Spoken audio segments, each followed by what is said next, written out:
Hello again, and welcome to Winning with the Wrangler at Dick Powell's Leadership Corner, brought to you by Earth, Wind, Fire, Water Training and Development, where our passion is building leaders of today and tomorrow.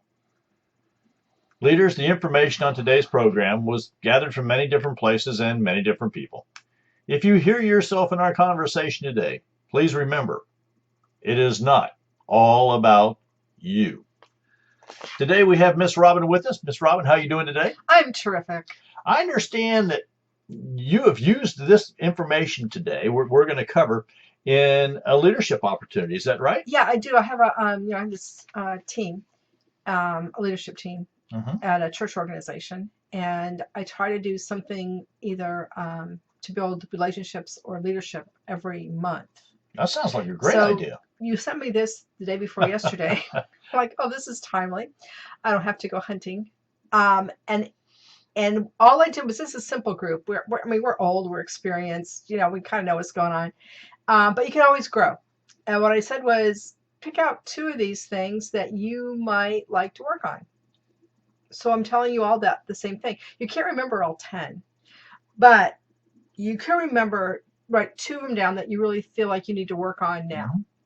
And if you wanted all of them, all you have to do is give us a phone call or email, and we'll make sure that you get them. Right. We can do that. Exactly. All right. This is entitled Learned Leadership. Right. Now, the reason I titled that is that I do believe we're all leaders. I do believe that we need to constantly refresh and relearn items, things, thoughts, processes, because I don't think that we're, as humans, really very good at doing all these things all the time. Correct. And in different, as things come up and we live lives and blow through, I think at different times we need to relearn some skills that maybe we didn't remember really well, never learned very well, or need to brush up on at some point. Yeah, and I think that's why this is so important. The first thing on this list is really says build trust. And that really means being trustworthy. And this is something that just doesn't happen overnight. No, and it doesn't happen if you're the new leader in an organization and you don't know the rest of the team very well. It's not automatic. They don't trust you automatically. They might be polite and sit back and wait and see. I can tell when their body language kind of does this number. They're waiting to see what you're going to do, but you need to constantly build the trust. And this is something I believe that we need to be intentional about. Yeah, because I know I've done some things, probably more than I can think of right now, where I probably broke some of that trust by my attitude or comment. And again, people It's do hard. it. People do it. People see and people repeat what people hear. And as leaders, this is something we need to be intentional about all the time. And I know that you just can't be. I mean, we all slip from time to time, and something snarky might come out of our lips. And life takes over. Whatever's going on, the rest of your life takes over. Right. I mean, it has some, or pushes you away or something. It's part of it. So I really like, trust. It takes time. It happens daily, but not in a day. Right. Pretty good? Good. Okay. Take the initiative. It's number 2. Take the initiative. Don't wait for someone else to do what you know how to do. But if you don't know how to do it, learn. And don't be afraid to admit it. I think that's the best part is hey, I don't know how to do that, but I'm going to go learn. You want to come with me? Right. Help me, teach me, whatever. I think that's a big part of it, though, is that I believe that some leaders hate to admit that they don't know how to do something. It's that fallacy thing of lack of power, I think. Right. Or admitting that you don't know how to do everything, which is the other part of it. And it's fine. Well, I don't know how to do lots of stuff, but I have a great team who knows how to do it. And that's why we delegate. It keeps more people involved too, but it's also good. Well, I think that really is the important part there. As a leader, knowing what your skill set is, but knowing when you need to go on and learn something new. And know when you need to let go, let somebody else learn. There you go. Or maybe there are times. I love it, when I was an instructor, one teaches, two learn. And that's really an important part. of letting someone else go and learn it and come back and teach. Right. It's a good piece. Institute good judgment. And my note underneath there, you're going to love this. It says, good judgment comes with wisdom and experience. It's not automatic, and sometimes all I need to do is stop and think. No, don't jump to conclusions. I often heard from one of my good friends who's a speaker said, good judgment comes from bad judgment. Hopefully, yes. Bad judgment has a place. I like to think you learn from that, yeah. I really like to think of that as good wisdom. Good wisdom. And I don't think wisdom is hooked on to an age number, by the way. No. I've met a lot of younger people who had great wisdom, and they were told, you know, gee, you're too young to have that kind of wisdom. But the thing is they're not. We all learn at different rates, and we all had different experiences. And those things really are what makes and goes into our decision-making process. And sometimes young children, younger adults, younger people that you're around than you are really have had different experiences. And they might know things and have experienced things that you have not. I always love it when little people come to me with a solution that you would have never thought of. How come, you know? You would have never thought of it. So it's just remember, learning from other people is a good thing. Don't take it as a threat to your power base as a leader. It's okay. Take it as, gee, I didn't know that. That's fantastic. And what more can you share with me? Right. What else am I missing? You know, because I'll tell you what, as you learn from other people, so other people learn from you. And that's the part of leadership that's such a fantastic thing. It's that give and take of being able to make good judgment calls. Right. And don't get mad or angry. Just take it, you know, in the intent it's intended. The other thing about good judgment calls is being prepared. Right. Staying on top of your chosen career, of your chosen piece of whatever you're working on, and staying on top of the latest and greatest things that happen. That allows you to make those good judgment calls when this time comes. It's appropriate. Mm-hmm. So I think that's really important to stay on top of the new stuff as well. Don't you? Absolutely. And you might not, it might be new to you and old to somebody else too. Mm-hmm. But, you know, again, stay on top of it. Use good judgment. And if you are having trouble struggling with that, get a committee vote. I always want to throw it back to the committee. What do you all think? And have a vote and find out where you're really headed and what's a good judgment call and what isn't. And I think that's okay to take and share that knowledge of saying, hey, I'm not real sure about this. I'm a little can you guys kind of give me some input here? Mm-hmm. You know, I think that's just a sign of wisdom right there by itself, is knowing when to ask for help. Help.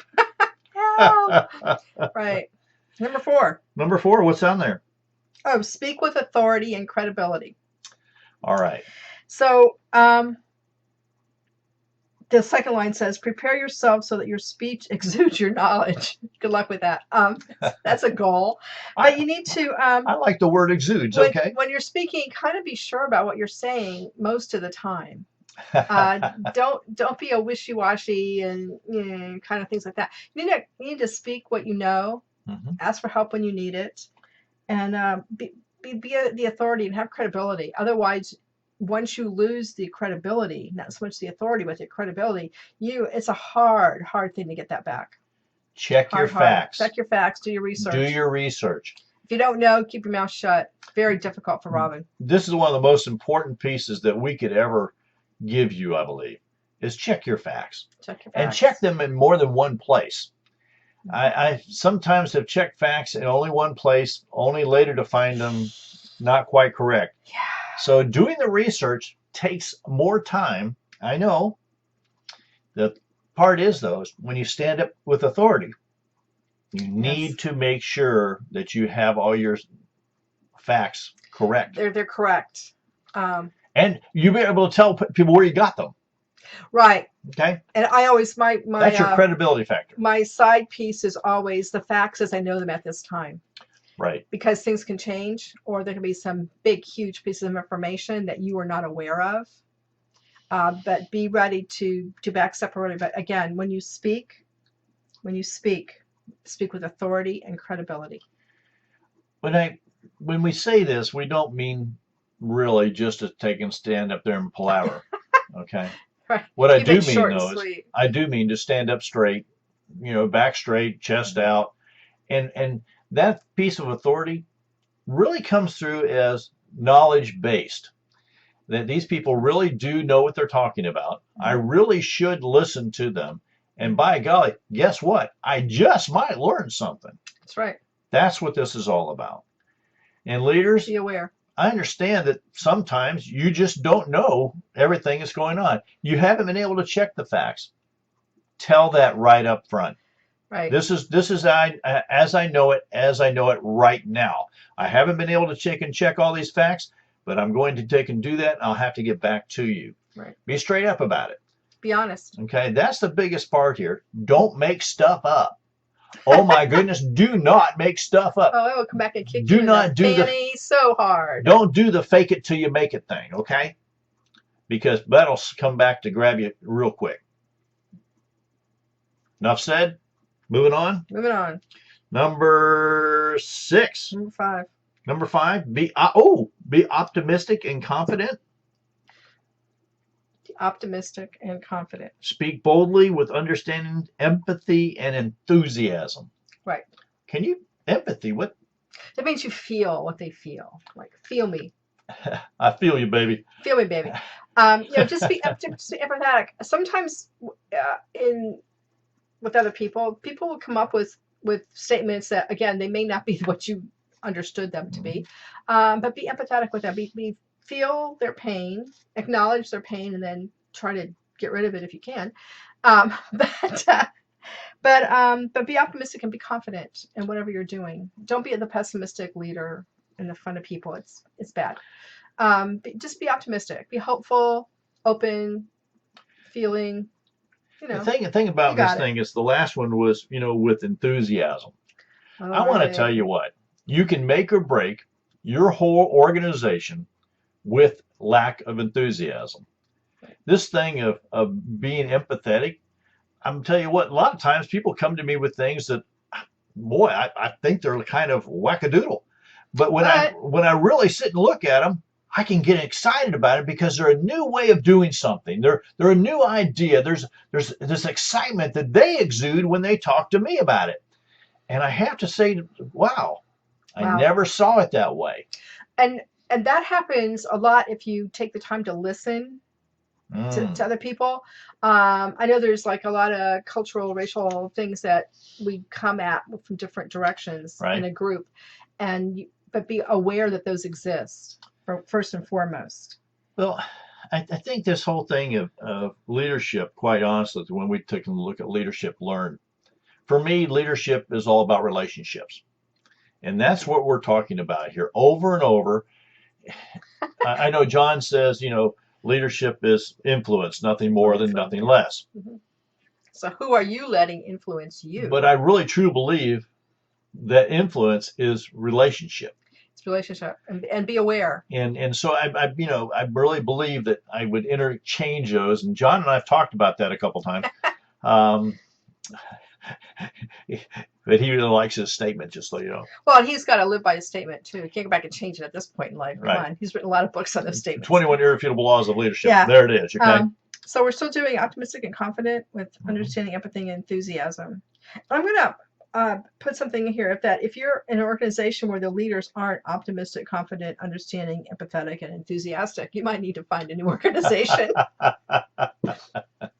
I'm thinking about a couple things I could maybe take a step away from because the leaders aren't those things. I have to tell you, though, that in this, we're all leaders. And sometimes leadership comes from the middle instead of from the top.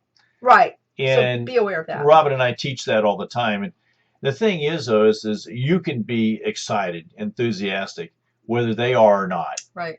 And if you truly believe in it, we're going to talk about that in just a second. So just hold on here. So let me see. Number 7. You're on number 6? I'm going to start marking these off. Hang on. Okay. We can keep track here. I'm sorry, guys. I'm trying to read. I'm looking down. This is not working for me. Encourage all to whom you meet. Encouragement of others builds self-esteem and the want to succeed. It's really a bad statement. One of the things that I really do believe in, Let though, me is say this back again in better English, better okay, grammar. Encourage all you meet. everyone. Encourage everyone. You know, I think that that's the biggest thing that I miss in my world today. I worked in large groups of people. On the line crew was 10-man crew, and that encouragement happened all day long.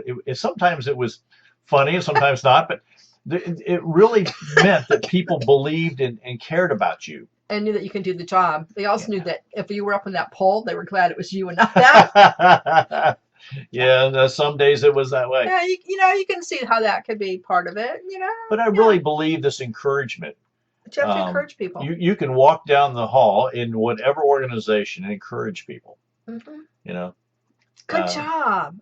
How are you doing? What are you doing? It just doesn't take much. Again, it's the relationship building part. I just can't get away from it, can I? Yeah. Okay. Again, you're doing a good job. Keep it up. Wow. How does that make you feel? Building our self-esteem as well as building other person's self-esteem, I believe, is part of a leader's job. Building people up, pulling them up. And in that same venue, if you are not the leader, it might be your job to help build that leader also.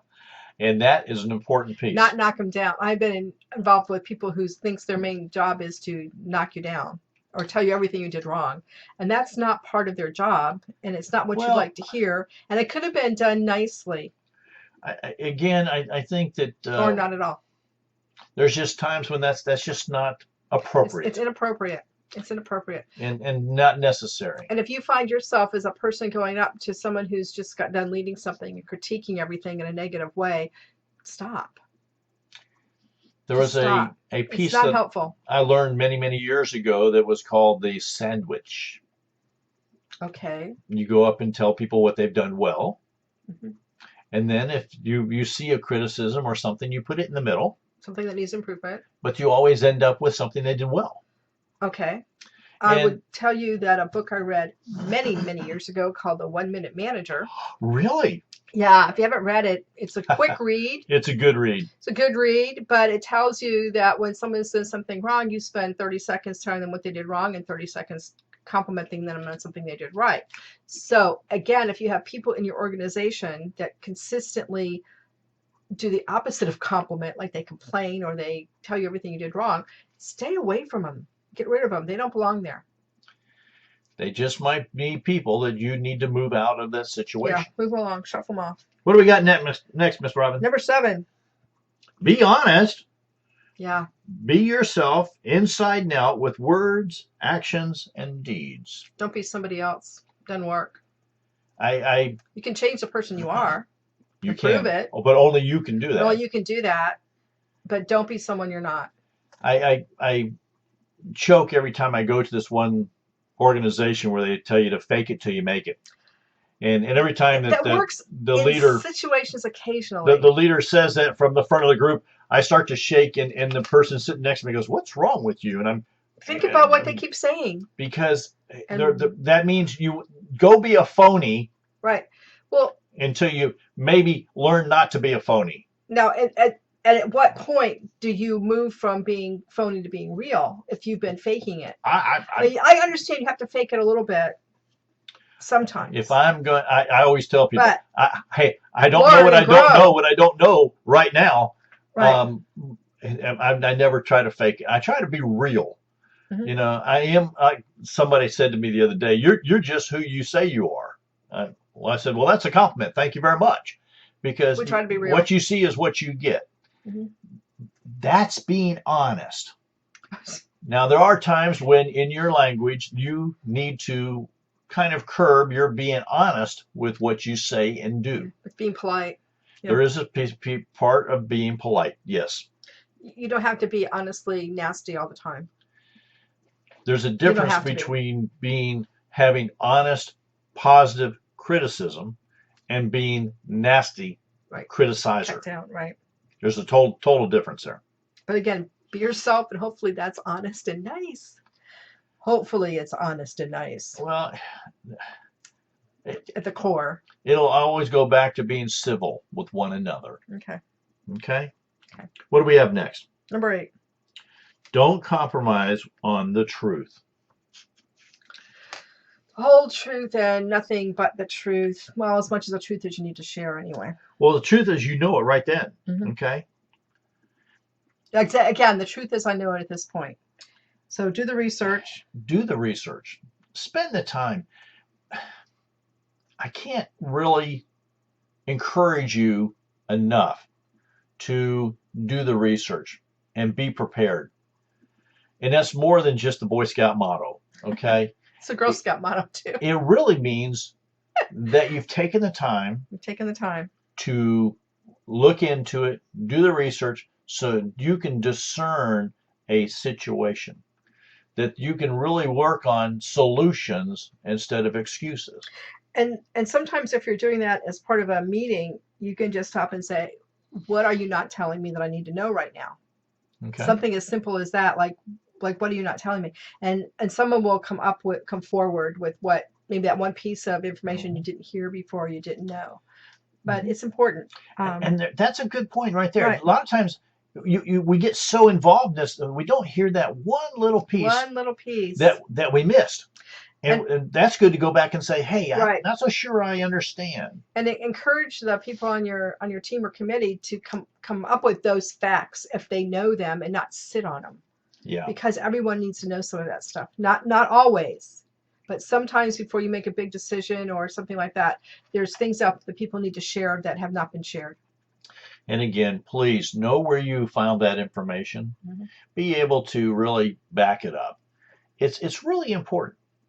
Hearsay will get you in more trouble than anything else in the world. Right. So do your research, be prepared before you execute. And remember your context.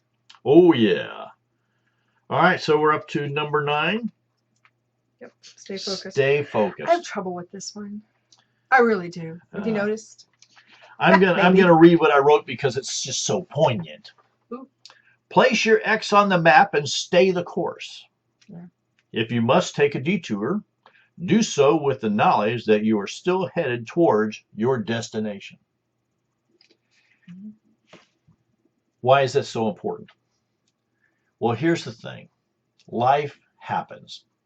And no matter what X you've put on what map to go to what destination, for yourself or your organization, there's going to be something that pops up that slows you down, moves you around, and just might have to take a different path towards your destination.